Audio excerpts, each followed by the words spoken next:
Hello everyone, welcome to another new video. In this video I will show you how to fix when keeps updating on Note 60 Pro. Let's start the video if you want to fix this problem. So first of all, go to app library. Here click on settings app. Now in setting, scroll down and click on system and click on reset phone. Reset all settings, click on reset, enter phone pin, click on this icon. You will see your problem is solved.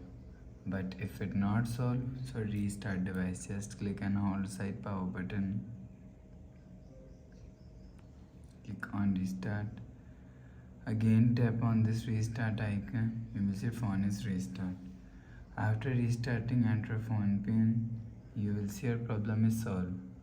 But if it still not solved, click on settings app and click on my phone. You will check your software update is latest. If it not latest, update your software latest. After update software latest, go back to home screen. You will see your problem is solved. Please subscribe for more new latest videos. Thanks for watching.